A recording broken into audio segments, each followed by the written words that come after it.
বাংলাদেশ ও ভারত সীমান্তের রাতের দৃশ্য। কাঁটাতারের বেড়ার দুধারে নিরাপত্তা পাহারায় দুদেশের সীমান্তরক্ষীরা।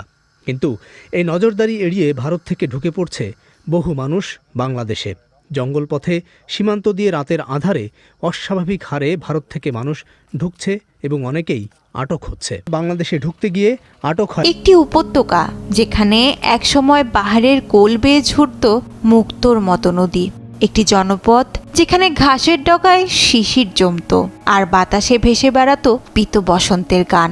কিন্তু আজ সেখানে জমাট বাঁধা শুধু আতঙ্কের কুয়াশা।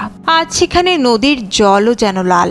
আজ সেখানে মানুষের স্বপ্নগুলো বুলেটের শব্দে ছিন্ন ভিন্ন। কাশ্মীর এক ভূখণ্ড নয়, এক হারিয়ে যাওয়া পৃথিবী, যার ভাগ্য লেখা হয়েছিল বিভাজনের রক্তমাখা কলমে। আসসালামু আলাইকুম প্রিয় দর্শক শ্রোতা, হঠাৎ কি হচ্ছে এসব বর্ডারে? ভারতীয়রা দলে দলে ঢুকছে বাংলাদেশে। গুরুত্বপূর্ণ তথ্য আছে, আশা করি সম্পূর্ণ ভিডিও জুড়েই থাকবেন। প্রিয় দর্শক শ্রোতা, ভিডিওর শুরুতে আপনারা সেই প্রাকৃতিক সৌন্দর্যের এক লীলাভূমি কাশ্মীর এর ইতিহাস সম্পর্কে একটু জানবেন। কাশ্মীরে মুসলমানদের উপর ভারতীয় সরকার নিপীড়ন নির্যাতন চালাচ্ছে। সেই নিপীড়ন নির্যাতনের চিত্র তুলে ধরা হয়েছে। যমুনা টিভির একটি প্রতিবেদন দেখতে পারবেন। ভিডিওর শেষ অংশে বাংলাদেশে কেন হঠাৎ ভারতীয়রা অনুপ্রবেশ করতেছে দলে দলে, বিবিসির রিপোর্টটিও দেখতে পারবেন। চলুন ভিডিওতে বিস্তারিত দেখে আসি।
কেন্দ্রবিন্দু।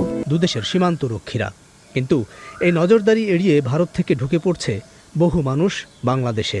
জঙ্গলপথে সীমান্ত দিয়ে রাতের আঁধারে অস্বাভাবিক হারে ভারত থেকে মানুষ ঢুকছে এবং অনেকেই আটক হচ্ছে। আমি এখন আছি ঝিনাইদহ জেলার সীমান্তবর্তী মহেশপুর উপজেলায়। ভারত বাংলাদেশ সীমান্তবর্তী এই উপজেলা থেকে গত নভেম্বর মাসের পর থেকে কয়েকশো মানুষ ভারত থেকে বাংলাদেশে ঢুকেছে। এই নিয়ে তৈরি হয়েছে উদ্বেগ, যে কারণে স্থানীয়দের মধ্যেও একটি কমিটি তৈরি করা হয়েছে এটি প্রতিরোধের জন্য। এই প্রতিরোধ কমিটির সভাপতি আব্দুল মান্নান। দলে দলে মানুষ আসা ঠেকাতে বিজিবির সঙ্গে সীমান্তে সতর্ক রয়েছেন তারা। সীমান্তবর্তী যাদবপুর ইউনিয়নের 2টি গ্রামের 27 জন সদস্য নিয়ে সপ্তাহ 2 আগে গঠিত হয়েছে এই প্রতিরোধ কমিটি। তার মানে আমরা সতর্ক একটাই কারণে, আমার দেশের জন্য। কেন আমার দেশে যদি যারা রোহিঙ্গা এসে জাম করেছে, যে ধরা কম এসে যদি জাম হয়ে যায়, তাহলে আমরা তো এমনি মরে যাব। বাংলাদেশ ভারত সীমান্তের এই অংশটি দিয়েই অস্বাভাবিক হারে মানুষ বাংলাদেশে ঢুকছে বলে জানা যাচ্ছে। বাংলাদেশের পশ্চিমে সীমান্তবর্তী জেলাগুলোতেই তাই বাড়তি নজরদারি চলছে। 9 ডিসেম্বর বাংলাদেশে ঢুকতে গিয়ে আটক হয় 12 জনের এই দলটি। আটক প্রায় সবাই নিজেদের বাংলাদেশি পরিচয় দিলেন এবং জানালেন দীর্ঘদিন ভারতে কাজকর্ম করতেন, পরিস্থিতি অনুকূল না থাকায় বাংলাদেশে চলে এসেছেন। ওখানে কি অবস্থা চলতেছে এখন? ওখানে এই যে ধরা পড়ে গেছে, মানুষজন বাঙালি রাখতেছে না, ধরা দিচ্ছে। মানুষজন ও দেশে থাকতে চায় না কেউ। রাবেয়া হাওলাদার 2 সন্তান নিয়ে বাংলাদেশে ঢুকেছেন। 8 বছর ধরে ভারতের পশ্চিমবঙ্গে পুরো পরিবার নিয়ে বসবাস করতেন। তার ছেলের জন্ম হয়েছে ভারতে। আপনি কি স্বেচ্ছায় এসেছেন নাকি আপনাকে জোর করে পাঠিয়ে দিয়েছে? না না, আমি ইচ্ছা মতন চলে এসেছি, এখন সব কিছু হয়ে গেছে। তবে আটক ক্ষিতীশ বসুর কাছে পাওয়া গেল ভারতীয় পরিচয়পত্র। তার দাবি 1988 সালে তিনি দেশান্তরী হয়েছেন বাংলাদেশের গোপালগঞ্জ থেকে। আমি এসেছি বেড়াতে। আবার যাবেন? বেড়ায় আবার চলে যাব। আপনার ওখানে কি আছে? ওখানে আমার ফ্যামিলি আছে। বিজিবি বলছে এরা অনুপ্রবেশকারী। গত মাস থেকে ঝিনাইদহ জেলার মহেশপুর উপজেলার সীমান্ত দিয়ে এরকম 3 শতাধিক মানুষকে আটক করে পুলিশে দিয়েছে 58 বিজিবি। তবে সীমান্তবর্তী গ্রাম ঘুরে জানা যায় এরকম প্রতিদিনই বহু মানুষ ঢুকছে যাদের ধরা যাচ্ছে না। সীমান্তবর্তী বাকসপোতা নেপা বাজারে এমনই একজনকে ঘিরেই দেখা গেল স্থানীয়দের ভিড়। সবুজ নামের এই তরুণ এসেছে বেঙ্গালুরু থেকে। 8-9 মাস আগে কাজের সন্ধানে ভারতে গিয়েছিলেন বলে তার দাবি। তার মতো আরও অনেকেই 10 ডিসেম্বর রাতে সীমান্ত পার হয়েছে, কিন্তু ওই দিন বিজিবির হাতে কেউই আটক হয়নি। আমরা একসাথে ঢুকছি 4 জন, অন্য লাইনেও দেখছি, আমরা গ্রুপ দেখছি আর কি, 50-50 জনের মতন। মহেশপুর উপজেলার সীমান্তবর্তী গ্রামের মানুষের কথায় পরিস্থিতি অস্বাভাবিক এবং আগে কখনোই ভারত থেকে এরকম মানুষকে বাংলাদেশে প্রবেশ করতে দেখেননি তারা। এরকম 50-100 প্রত্যেক দিনই আসতেছে। এই এলাকারই সোর্সম্যান লোকজন আছে, তারাই শেল্টার দেয়। এই কারণে মনে করেন আমাদের আইন রক্ষকরা ব্যর্থ হয়, কারণ আমাদের বিজিবিরা যেখানে থাকে, আমাদের বিজিবি দেখা আছে ওনাদের ধরার জন্যই থাকে, কিন্তু বিজিবিদের পাহারা দেওয়ার জন্য আমাদের এলাকার লোকজনই থাকে। 2-3 মাস তো বেশি আসছে। আর এর আগে আসতো এইগুলো মানে এভাবে জানা যেত না। আর এখন যে এইভাবে আসলি বাংলাদেশে কি জায়গা দিয়ে পারবে? সীমান্ত এলাকার মানুষের মধ্যে এখন সবখানে এই সমস্যা নিয়ে আলোচনা। দেখা যাচ্ছে গ্রামের মাঠে ঘাটে জড়ো হওয়া নারী পুরুষ কিংবা চায়ের দোকানে আড্ডায় এই বিষয়টি প্রাধান্য পাচ্ছে। যে যা ধরা পড়েছে তার 3 গুণ বেশি ধরা পড়েনি।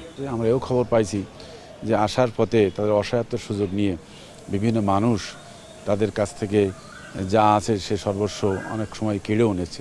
স্থানীয় সাংবাদিক এবং মানবাধিকার কর্মী আব্দুর রহমান শুরু থেকেই পরিস্থিতি নজর রাখছেন। তারা যে বর্ণনা দিচ্ছে, তাদের নাম ঠিকানায় যত জানা যাচ্ছে তারা ম্যাক্সিমামই মুসলিম, তারা আতঙ্কগ্রস্ত এবং আমার যেটা মনে হচ্ছে যে ভারতের এনআরসির প্রভাবেই তারা এখন সেখান থেকে বিতাড়িত হয়ে চলে আসছে।